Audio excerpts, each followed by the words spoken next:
하나님의 말씀에 순종하는 삶을 살아야 합니다. 아멘. 네, 오늘 두 번째 시간인데요. 우리는 지난 시간에 하나님이 사람들에게 자신을 나타내신 것을 계시다라고 말씀을 드렸습니다. 그러면 어떻게 하나님이 자신을 나타내 주셨죠? 자연 만물을 통해서 하나님이 계심을 우리 인간들에게 나타내 보이셨습니다. 그러나 이 자연 만물은 하나님을 나타내는 것에 대해서 부족함이 많이 있겠죠. 그렇죠? 신은 존재하는구나 까지만 알 수가 있습니다. 그렇죠? 왜 인간이 죄인인지, 왜 우리가 예수님을 믿어야 되는지, 왜 하나님의 아들 예수님을 이 땅에 보내주셨는지, 왜 예수님이 십자가에 죽으셔야만 했는지, 왜 하나님이 우리를 인간을 창조하셨는지, 그리고 죄인을 구원받는 방법이 무엇인지, 이 인간이 풀지 못한 그 질문들에 대한 해답을 누구도 인간은 믿을 수가 없어요. 게다가 신은 존재하는데 그 신이 우리가 믿는 하나님이신지 아니면 다른 신인지 알 수가 없겠죠. 그 이유는 뭡니까? 하나님이 하나님 자신을 계시하셨는데 계시의 일부분이기 때문에, 아주 지극히 작은 것이기 때문에 하나님에 대해서 알 수가 없는 겁니다. 결국은 하나님이 더 자세히 알려주셔야지만이 우리가 알 수 있겠죠. 그렇죠? 자, 그래서 신은 분명히 존재하는데 그 신은 보이지 않기 때문에 우리 인간이 어떻게 해요? 하나님이 알려주지 않고 보이지 않는 신이기 때문에 그 보이는 신을 만들죠. 그것이 우상이고 종교의 시작이다라고 이렇게 말씀을 드렸습니다. 그래서 하나님은 예수님을 우리에게 보내주신 거예요. 예수님은 말씀이 육신이 되어서 우리 가운데 오셨습니다. 우리는 예수님의 삶을 통해서 누구를 볼 수 있어요? 하나님을 볼 수가 있는 겁니다. 예수님의 성경에 나와 있는 예수님의 그 말과 행동과 성품과 그 인격을 통해서 하나님은 이런 하나님이시구나 하는 것을 알 수 있겠죠. 왜 그래요? 예수님은 인간의 몸을 가지신 분이시 보이는 하나님의 형상이기 때문에 그렇습니다. 골로새서 1장 15절 말씀 한번 읽어볼게요. 시작. 그는 보이지 아니하는 하나님의 형상이시요 모든 피조물보다 먼저 나신 이시니. 아멘. 하나님은 예수님을 통해 하나님을 보이셨고 예수님은 성경을 통해서 예수님 자신을 우리에게 드러내 보이신 겁니다. 그러므로 누구든지 하나님을 보려면 누구를 봐야 돼요? 예수님을 보고, 예수님을 보려면 누구를 봐야 돼요? 성경 말씀을 봐야 된다. 그래서 성경은 하나님 자신을 나타내신 특별한 계시다라고 말씀을 드릴 수가 있습니다. 자, 성경은 창조의 시작과 끝, 그리고 하나님의 그 무한하신 사랑, 죄의 시작과 결과, 또 인간의 죽음, 구원의 방법과 또 천국에 대한 비밀이 담겨져 있죠. 그뿐 아니라 우리를 향한 하나님의 뜻, 하나님의 계획하심, 또 우리가 인생을 살아가야 할 그 삶의 기준들이 바로 성경에 기록되어 있는 것을 볼 수가 있습니다. 그러니 여러분 앞에 있는 성경이 얼마나 위대하고 얼마나 대단하십니까? 그렇죠? 이 안에는 뭐가 있다고요? 생명이 있고, 이 안에는 진리가 있고, 이 안에는 영생이 있는 겁니다. 여러분, 이 하나님의 약속의 말씀인 성경을 여러분 귀하고 소중하게 여길 수 있기를 바랍니다. 아멘. 그런데 지금까지 가장 베스트셀러였던 책 가운데 하나가 성경인데, 많은 사람들이 가지고 있는 것이 성경인데, 아이러니하게도 뭐라고요? 많이 가지고 있지만 많이 읽히지 않는 책이 뭐라고요? 성경이라는 거예요. 왜 여러분 성경을 안 읽을까요? 재미가 없고, 그렇죠? 시간도 없고, 딱 성경을 보면 너무 두껍잖아요. 그렇죠? 네, 그것도 있고, 또 읽다 보면 사실 좀 사실감도 없죠. 여러 가지 이유가 있을 거라고 생각이 듭니다. 우리가 성경을 읽지 않고 멀리 할 수밖에 없는 이유 가운데 한 가지는 뭐냐면, 성경이 말씀하고 있는 그 내용이 우리하고 나하고는 전혀 상관이 없다는 거예요. 관계가 없다라고 생각하기 때문에 성경을 멀리 할 수밖에 없는 거예요. 예를 들면 그래요. 성경에 보면 아브라함이 나오고요, 요셉이 나오고요, 그렇죠? 베드로가 나오고, 도마가 나오고, 바울도 나옵니다. 많은 인물들이 나오죠. 많은 사건들이 기록되어 있는 것을 볼 수가 있습니다. 그런데 그게 나하고 무슨 상관이에요? 어쩌라고? 그게 나하고 무슨 상관이야? 라고 그렇게 생각하기 때문에 우리는 성경을 믿지 않게 된다는 겁니다. 그런데 여러분, 마음을 열고요, 가만히 하나님 말씀을 쭉 묵상해 보십시오. 묵상하고 묵상하다 보면 그들의 삶 가운데 일어나는 모든 일들이 나하고 너무나 일치하고 있다는 것을 발견하게 됩니다. 그들의 연약함이 나의 연약함이었고 그들의 실수가 나의 실수였다는 것을 알 수가 있어요. 그들의 범죄하는 모습을 통해서 나의 범죄의 모습을 보게 되고 그들의 교만함고 그들의 불순종함이 그들의 모습을 통해서 현재 나의 모습을 발견하게 된다는 거예요. 베드로를 보면서 여러분 어떤 생각이 듭니까? 나도 예수님 앞에서 내가 예수님 없이 살 수 없습니다. 난 예수님만 믿을 겁니다 라고 그렇게 호언장담했지만 결국 죽음 앞에서 두려움 앞에서 예수님을 부인했잖아요. 사실 우리의 모습이 그 모습이 아니에요. 그렇죠? 우리 예수님 믿는다고 하면서 내가 어떻게 예수님을 믿어봐야 알지 라고 도마처럼 의심하는 분들이 많이 있습니다. 하나님을 속인 적이 많이 있잖아요. 아간과 같이. 그렇죠? 고멜처럼 영적으로 강했고요. 이스라엘 백성처럼 하나님을 원망하고 불순종하고 불평하고 하나님을 믿는다라고 이야기하지만 결국 하나님이 없는 것처럼 우리는 삶을 살아가고 있잖아요. 나의 모습을 무엇을 통해서 알 수 있습니까? 바로 이 성경이라는 창문을 통해서 나의 현재의 모습, 나의 믿음의 상태를 볼 수 있게 되는 거예요. 그럼에도 불구하고요, 우리는 믿음 없고 연약하고 나약한 존재고 그들 또한 믿음 없고 연약하고 나약한 존재이지만 하나님은 어떻게 하셨죠? 그렇다고 그들을 버리셨나요? 그들을 포기하셨나요? 아니죠. 어떻게 하셨어요? 하나님은 그래도 참으셨죠. 그렇죠? 그리고 인내하셨죠. 왜요? 하나님의 사람으로 만들어가기 위해서, 하나님의 사람으로, 하나님의 일꾼으로, 하나님의 거룩한 도구로 사용하기 위해서 하나님은 참고 인내하셨다는 것을 우리는 성경의 이야기를 통해서, 성경에 나와 있는 사건을 통해서 볼 수가 있습니다. 여러분, 예수님 믿으면 고난이 있을까요? 없을까요? 고난이 있어요. 오히려 예수를 믿으면요, 고난이 더 많아요. 그렇죠? 네? 예수를 믿었더니만 아니 생각같지 않았던 고난들이 막 생기잖아요. 그렇죠? 가족 간의 관계, 또 친척 간의 관계, 직장에서의 관계, 여러 가지 관계 속에서 얽히고 설키고 막 어려운 그런 고난들이 갈등이 많이 생기잖아요. 그런데 여러분 아십시오. 우리가 예수님을 믿고 나서의 고난은요, 의미가 있는 고난이에요. 왜냐하면 그 고난을 통해서 하나님 나를 만들어 가시기 때문이에요. 그 고난을 통해서 복을 받을 수 있는 그릇을 만들어가는 거기 때문에 그래요. 나를 연단하는 과정이기 때문에 그런 겁니다. 나를 믿음의 사람으로 만들어가는 과정 가운데 반드시 필요한 것이 고난이기 때문에 그런 거거든요. 연단 과정 속에서 하나님을 우리는 어떻게 해요? 하나님을 보게 되는 거예요. 그렇죠? 우리가 삶의 연단 과정 속에서 하나님을 더욱더 의지하게 되고 하나님 이 과정 속에서 하나님 나를 이렇게 만들어 가시는구나라는 것을 깨닫게 되는 거예요. 그리고 하나님이 어떤 분이신지를 더 내가 몸으로 체험함으로 말미암아 확실하게 하나님을 알 수 있게 되는 겁니다. 여러분, 요셉의 삶이 어땠습니까? 요셉의 삶 보면은 어떻게 세상에 이런 삶을 살 수 있을까라는 생각을 밖에 없죠. 형들에게 왕따가 당하잖아요. 그리고 구덩이에 빠뜨려서 죽을 뻔했죠. 거기서 끝난 게 아니잖아요. 애굽 사람들한테 종으로 팔려가잖아요. 그렇죠? 그리고 보디발의 집에 팔려가서 보디발의 아내에게 유혹을 당하죠. 누명을 쓰게 되죠. 그래서 감옥에 들어가잖아요. 감옥에 들어가서 꿈을 해몽하죠. 예? 그리고 바로의 왕의 꿈을 해몽함으로 말미암아 그가 총리가 돼요. 총리가 돼서 나중에 7년 흉년이 있을 때 가족을 구하게 되잖아요. 여러분, 이런 내용들을 보면서 어떤 마음이 드십니까? 나보다 더한 사람이 있네. 여러분, 혹시 여러분 형제들에게 왕따당한 적 있습니까? 여러분 형제가 여러분 미워해서 구덩이에 빠뜨린 적 있어요? 여러분 애국에 팔려간 적 있어요? 여러분 저 언양어선 배에 팔려간 적 있어요? 없죠? 요셉의 삶을 보면 비참하죠?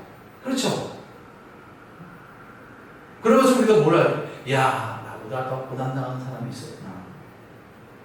그렇구나. 고난이 와도 요셉처럼 인내해야 됩니다. 고난이 와도 요셉처럼 믿음을 끝까지 지켜야 되는 거예요. 여기서 이 고난을 통해서 하나님의 뜻을 알 수 있게 되는 거예요. 그런 소망이 생기지 않겠습니까? 사람의 심리는요, 이런 게 있습니다. 자신이 받은 고난이 세상에 제일 무겁고 힘들다라는 생각을 해요. 그렇잖아요. 그런데요, 나보다 더한 사람을 만나면 어떻게 돼요? 오히려 그 사람 때문에 내가 위로를 얻죠. 그 사람으로 인하여 용기를 얻게 되잖아요. 삶의 소망이 생기지 않겠습니까? 성경의 그 사건들을 보면서 하나님이 이 사건을 통해서, 이 인물을 통해서 나에게 지금 말씀하시는구나. 기도하라고 말씀하시는구나. 회개하라고 말씀하시는구나. 하나님 말씀에 순종하며 살아가야 된다고 말씀하시는구나. 하나님은 마지막에 역전시키는 분이시구나. 그러니 끝까지 인내해야 되는구나. 인내는 연단은 소망을 이루시는 분이 하나님이시구나. 나는 포기해도 결코 하나님은 포기하지 않는 분이시구나 라는 것을 우리는 깨닫게 된다는 겁니다. 그래서 구원받은 성도는 하나님의 말씀을 가까이 해요. 구원받은 성도는 하나님 말씀을 즐겨 듣기를 해야 돼요. 여러분, 하나님 말씀을 가까이 하면은 여러분 삶 가운데, 여러분 영혼 가운데 엄청난 유익이 생깁니다. 그 엄청난 유익이 뭐냐면 세 가지예요. 그 세 가지를 여러분에게 말씀드리겠습니다. 첫 번째 뭐냐? 볼까요? 같이 읽어보겠습니다. 시작! 말씀으로 인도함을 받습니다. 요한복음 16장 13절 말씀 같이 읽습니다. 시작! 그러나 진리의 성령이 오시며 그가 우리를 모든 진리 가운데로 인도하시리니 그가 스스로 말하지 않고 오직 들은 것을 말하며 장래 일을 너희에게 알리시리라. 아멘. 성령님은요, 우리를 진리 가운데 인도해 주십니다. 그런데요, 우리를 진리 가운데 인도해 주시는데 무엇을 통해서 진리 가운데 인도해 주실까요? 성령님은요, 직접 딱 우리에게 오셔서 도원아, 오늘 정신 차려야 돼. 알았지? 거기 가면 안 돼. 이렇게 말씀해 주시면 얼마나 좋겠어요? 그쵸? 근데 그렇게 말씀 안 해주셔요. 어떻게 말씀해 주세요? 들은 것이라고 얘기해서 들은 것이 뭐예요? 말씀을 말씀을 하나님은 말씀으로 우리를 인도해 주신다는 거예요. 우리가 하나님의 말씀을 들으면 우리 안에 계시는 성령님께서 감동, 격동시켜서 하나님의 말씀을 우리의 삶에 적용시켜 주세요. 예를 들면 이런 거예요. 갑자기 나에게 예상치 못한 고난이 올 거예요. 누구라도 예상치 못한 고난이 올 거 아니겠습니까? 그렇죠? 그런데 이 고난을 어떻게 해결하면 좋을까 고민하고 있는데 문득 갑자기 말씀이 생각나는 거예요. 야고보서 5장 13절. 이 말씀이 생각납니다. 시작. 너희 중에 고난당하는 자가 있느냐? 그는 기도하고 싶지. 고난당하는 자 뭐 하라고요? 이 말씀이 갑자기 떠오르는 거예요. 아, 그렇구나. 하나님 지금 나에게 뭐라고 말씀하시는 거예요? 기도해야 되는구나. 그쵸? 우리는 고난이 올 때 뭐예요? 기도해요? 아니죠? 현실적으로 내가 할 수 있는 일이 무엇인지, 이 일을 어떻게 대처해야 되는지, 어떻게 이겨내야 되는지 고민하죠? 그리고 그것을 누구에게 도움을 받기 위해서 찾아가죠? 그렇죠? 이게 우리 모습이에요. 그러나 하나님은 뭐라고 말씀하세요? 그게 먼저가 아니다. 뭐가 먼저예요? 기도가 먼저라고 말씀합니다. 믿음이 흔들려요. 정말 내가 구원받았을까? 정말 나는 예수님이 날 구원해 주셨을까? 의심이 생길 때가 참 많이 있습니다. 살아가면서 그렇잖아요. 그때 성령님이 말씀을 생각나게 하세요. 자, 로마서 10장 9절입니다. 같이 읽겠습니다. 시작. 내가 만일 내 입으로 예수를 주로 시인하며 또 하나님께서 그를 죽은 자 가운데서 살리신 것을 내 마음에 믿으면 구원을 받으리라. 아, 그래, 맞구나. 내가 예수님을 나의 구주로 고백했지. 내 마음으로 예수님을 믿었지. 그래, 나의 의심이 오고 나의 믿음이 흔들리지만 하나님이 우리에게 말씀하시는구나. 이렇게 약속해 주셨지. 여러분, 이 약속의 말씀을 가지고 우리는 확신할 수 있습니다. 아멘. 여러분, 사람의 믿음은 흔들릴 수 있어요. 저도 믿음이 흔들릴 수 있거든요. 그러나 그 흔들리는 믿음을 확실하게 잡아줄 수 있는 것이 뭐예요? 하나님의 말씀이에요. 하나님의 말씀인 거예요. 만약에 우리가 설교를 통해서 개인적인 말씀 묵상 시간에 하나님을 보지 않고 듣지 않는다면은 하나님의 인도하심을, 성령님의 인도하심을 받을 수 있을까요? 왜요? 뭐 알아야지 성령님이 말씀하시는지 알 수 있을 거 아니에요. 하나님이 성령님의 말씀을 통해서 우리에게 말씀해 주시는데, 인도해 주시는데, 우리가 말씀을 모르면 인도함을 당연히 못 받을 거 아니에요. 그래서 여러분, 예배 시간이 굉장히 중요한 거예요. 하나님의 말씀을 들어야 되는 이유가 바로 여기 있는 거예요. 그래서 구원받은 성도는요, 하나님의 말씀으로 성령님의 인도함을 받을 때에 그의 인생이, 그의 삶이 형통한 삶이 되시는 겁니다. 여러분, 하나님 말씀 듣기를, 하나님 말씀 보기를 즐거워할 수 있기를 바랍니다. 아멘. 아멘. 두 번째는 뭘까요? 한번 볼까요? 두 번째 같이 읽습니다. 시작. 말씀은 믿음을 자라나게 합니다. 로마서 10장 10절 말씀입니다. 시작. 그러므로 믿음은 들음에서 나며 들음은 그리스도의 말씀으로 말미암느니라. 아멘. 어떤 분이 기도할 때 이런 기도를 해요. 하나님 보여주세요. 하나님 보여주시면 정말 잘 믿을게요. 그럼 하나님 그렇게 기도하면 하나님 보여주실까요? 저도 그렇게 기도한 적이 있거든요. 근데 보여주신 적이 한 번도 없어요. 내가 하나님 봤을까요? 저 하나님 못 봤어요. 한 번도 하나님 못 봤어요. 하나님 보고 싶다고 해서 볼 수 있을까요? 아니죠. 하나님 볼 수 없죠. 하나님 영이시기 때문에 볼 수가 없어요. 사람의 눈으로 볼 수 없어요. 그럼 무엇으로 볼 수 있을까요? 예? 믿음의 눈으로 볼 수가 있습니다. 아멘? 믿음의 눈으로 볼 수가 있어요. 그런데 그 믿음의 근거가 뭘까요? 그 믿음의 근거가 바로 하나님 말씀이에요. 계시된 말씀이에요. 말씀 없이 믿어지는 것이 뭐예요? 미신이거든요. 그렇죠? 말씀 없이 믿는 게 미신이에요. 그럼 믿음 없이 말씀만 하는 건 뭐예요? 그걸 철학이라고 해요. 철학. 그래서 무조건 믿으면 된다 안 된다? 안 돼요. 예? 무조건 믿으면 안 되는 거예요. 알고 믿어야 돼. 알고. 말씀의 근거를 통해 믿어지게 되어 있는 거예요. 설교 시간에 성경 말씀 우리 같이 읽죠? 왜 여러분 제가 막 읽으면 하나님 말씀 전하면 되지 중간중간에 왜 하나님 말씀을 같이 읽을까요? 하나님 말씀이 목사님이 이야기하는 그 설교 말씀을 증명하기 때문에 그런 거예요. 확인시켜주기 때문에 그런 거예요.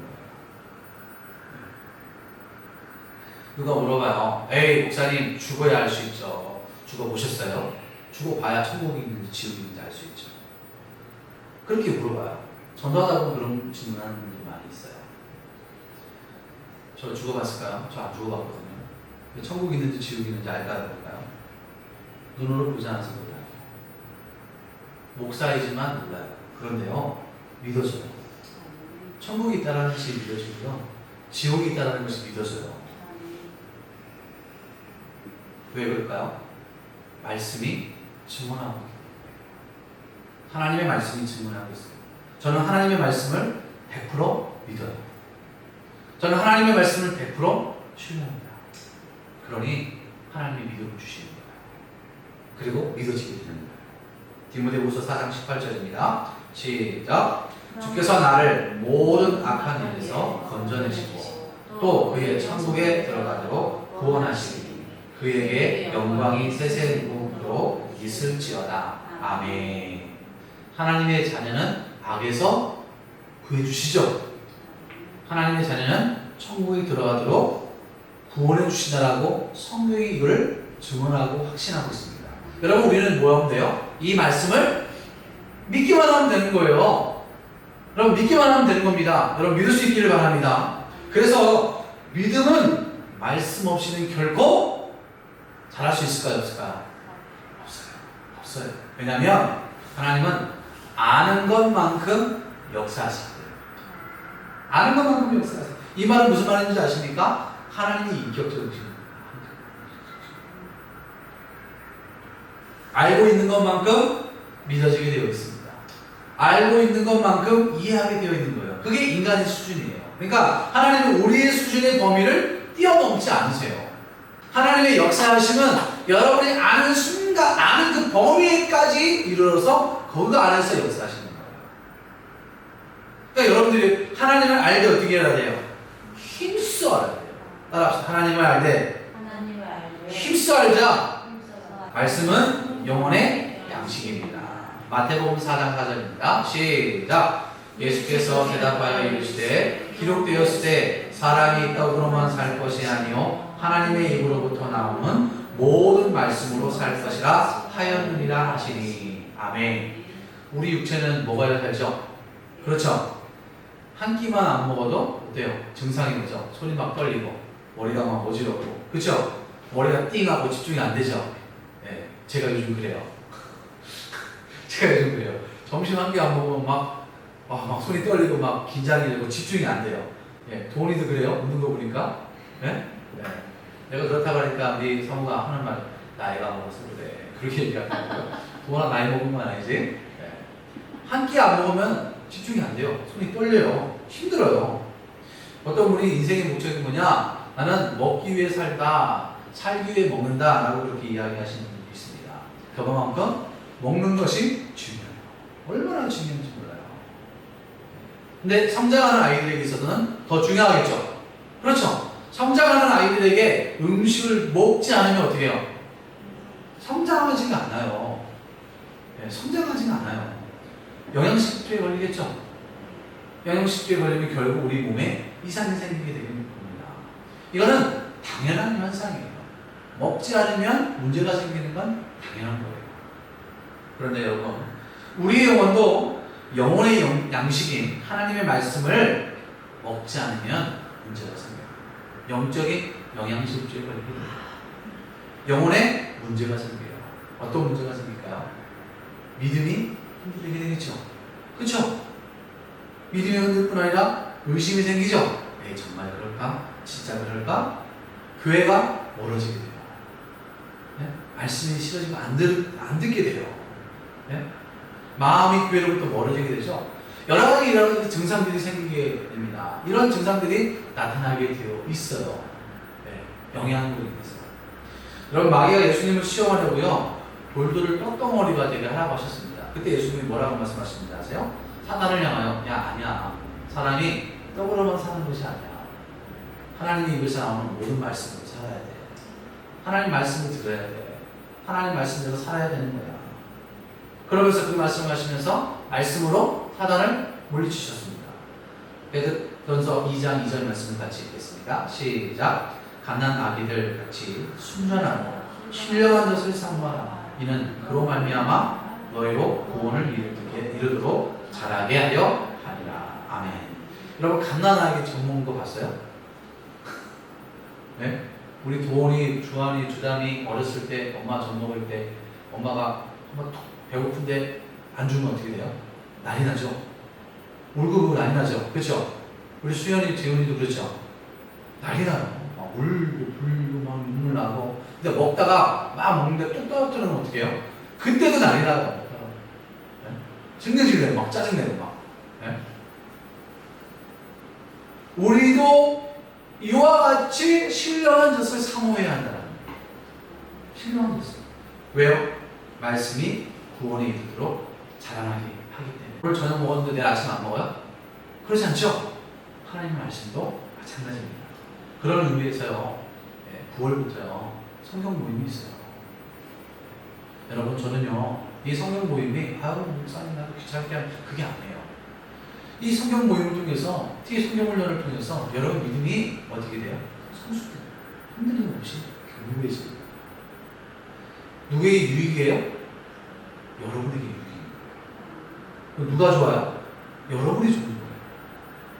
여러분, 힘들더라도 성경 모임에, 성경 모임에 모두 다 신청해서 함께 하나님을 힘써 알아갈 수 있기를 주의 이름으로 축복합니다. 아멘. 자, 오늘 우리 말씀 세 가지 배웠습니다. 우리는 말씀으로 성령님으로 인하여 인도함을 받습니다. 그 다음에 말씀으로 믿음이 자라게 됩니다. 그리고 말씀은 영혼의 양식이라는 사실을 알게 되었습니다. 자, 근데 성경은 이렇게 이야기하시면서 우리에게 한 가지 요구하는 게 있습니다. 그게 뭘까요? 따라합시다. 순종. 순종. 제가 여러분에게 아무리 얘기해줘, 여러분들이 그 말씀을 듣고 그런가 보다 하고 그냥 살아가면 아무런 의미가 없어요. 그래서 말씀을 하나님께서 하신 다음에 우리에게 요구하시는 것이 뭐냐면 순종이에요. 순종하겠느냐? 그렇게 이야기하는 거예요. 하나님은요, 순종을 통해 하나님의 일을 이루어 가셔요. 하나님 그 순종을 통해 기적을 만들어 가셔요. 아까 우리 영상 봤잖아요. 그렇죠? 못할 것 같아요. 참 목사님 믿으면 좋은데요. 계획이 아닌데요. 그리고 해서 순종하지 않으면 어떻게 되는 거예요? 기적은 일어나지 않아요.